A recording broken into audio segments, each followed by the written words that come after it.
అంతర్జాతీయ డ్రగ్స్ మార్కెట్లో భయంకరమైన పేరు ఎల్ మెంచో. మెక్సికో సైన్యానికి, అమెరికా నిఘా వర్గాలకు దశాబ్ద కాలంగా కొరకరాని కొయ్యగా మారిన ఈ డ్రగ్ మాఫియా డాన్ ఎట్టకేలకు హతమయ్యాడు. జలిస్కో రాష్ట్రంలోని తపాల్పా పట్టణంలో దాక్కున్న మెంచోను అమెరికా ఇచ్చిన పక్కా సమాచారంతో మెక్సికో సైన్యం చుట్టుముట్టింది. ఈ భీకర పోరులో మెంచో ప్రాణాలు కోల్పోవడంతో మెక్సికో వీధులు ఇప్పుడు రణరంగాన్ని తలపిస్తున్నాయి. తన బాస్ మరణాన్ని తట్టుకోలేక డ్రగ్స్ ముఠా సభ్యులు దేశవ్యాప్తంగా విధ్వంసం సృష్టిస్తున్నారు. అగ్రరాజ్యం అమెరికా దీన్ని తన విజయంగా చెప్పుకుంటుంటే మెక్సికో మాత్రం తమ సైనికుల త్యాగమే ప్రధానమని అంటోంది.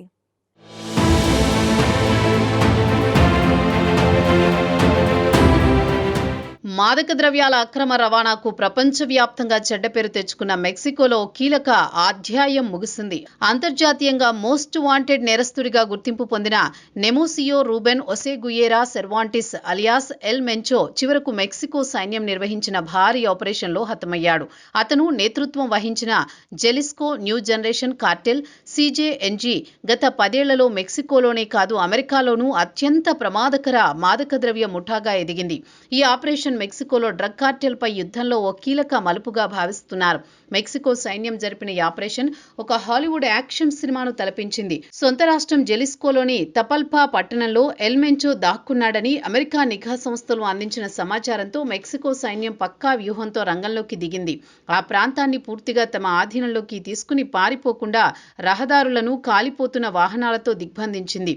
ఇది సాధారణ ఎన్కౌంటర్లా కాకుండా సైనిక స్థాయి వ్యూహాత్మక ఆపరేషన్ గా నిర్వహించింది. మెరుపు దాడి ప్రారంభమైన వెంటనే మెంచో అనుచరులు అత్యాధునిక ఆయుధాలతో ఎదురుదాడికి దిగారు. రాకెట్ లాంచర్లు, భారీ తుపాకులు వినియోగించారు.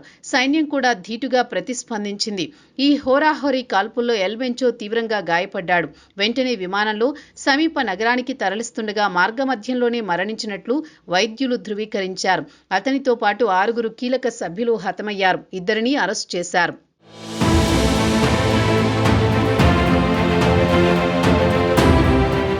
1966లో ఒక పేద కుటుంబంలో పుట్టిన మెంచో 5వ తరగతిలోని చదువు మానేశాడు. మొదట్లో గంజాయి తోటలకు కాపలాదారుగా పనిచేశాడు. 1980లలో అక్రమంగా అమెరికాలో కాలిఫోర్నియాలోకి ప్రవేశించాడు. హెరాయిన్ సరఫరా చేస్తూ 1994లో అరెస్ట్ అయ్యాడు. 3 ఏళ్ల జైలు శిక్ష అనుభవించి తర్వాత దేశ బహిష్కరణకు గురయ్యాడు. మెక్సికోకు తిరిగి వచ్చాక కొంతకాలం పోలీసు బలగాల్లో పనిచేశాడు. అక్కడే నెట్వర్క్ పెంచుకుని డ్రగ్ ముఠాల గుట్టురట్టు తెలుసుకుని మిలేనియో కార్టెల్లో చేరాడు. తర్వాత విభేదాలతో 2009లో సొంతంగా జెలిస్కో న్యూ జనరేషన్ కార్టెల్ ముఠాని స్థాపించాడు.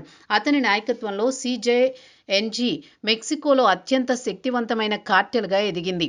డ్రోన్లతో దాడులు చేయడం, సైనిక హెలికాప్టర్లు కూల్చేయడం వంటి సాహసాలతో మెక్సికోలో మోస్ట్ పవర్ఫుల్ గ్యాంగ్స్టర్గా ఎదిగాడు.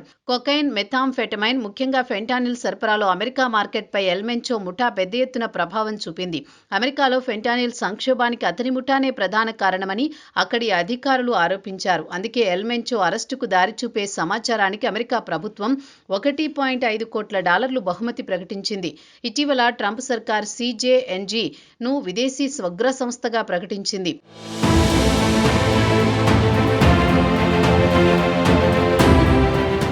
ఎల్ మెంచో సైన్యంపై కూడా పలు దాడులు జరిపించాడు. 2015లో ఒక సైనిక హెలికాప్టర్ కూల్చివేశారు. గ్రామీణ ప్రాంతాల్లో దాక్కుంటూ ఆన్లైన్ ద్వారా కొత్త సభ్యులను చేర్చుకుంటూ ముఠాను విస్తరించాడు. ఇక అమెరికా అధ్యక్షుడు డొనాల్డ్ ట్రంప్ ఈ ఆపరేషన్ను తన విజయంగా అభివర్ణించారు. అమెరికా కీలక నిఘా సమాచారం ఇచ్చిందని, నార్కో టెర్రరిజానికి తగిన శిక్ష పడిందని ఆయన వ్యాఖ్యానించారు.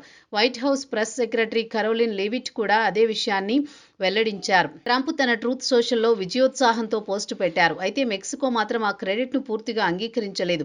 ఈ పరిణామాల మధ్య మెక్సికోలోని భారత రాయబార కార్యాలయం అడ్వైజరీ జారీ చేసింది. జెలిస్కో రాష్ట్రంలోని ఫుయర్టో వల్లాట్రా, చపాలా, గ్వాడలాజారా నగరాలతో పాటు మిచోవాకన్, గెర్రేరో, న్యూవో లియాన్ రాష్ట్రాల్లో ఉన్న భారతీయులు అప్రమత్తంగా ఉండాలని సూచించింది. ఘర్షణలు జరిగే ప్రాంతాలకు వెళ్లవద్దని, సురక్షిత ప్రాంతాల్లోనే ఉండాలని, స్థానిక అధికారుల సూచనలు పాటించాలని తెలిపింది. మొత్తానికి ఎల్ మెంచో మరణంతో ఒక డ్రగ్ సామ్రాజ్య పతనం ఆ దేశంలో ఇంతటి విధ్వంసాన్ని తెస్తుందని ఎవరూ ఊహించలేదు.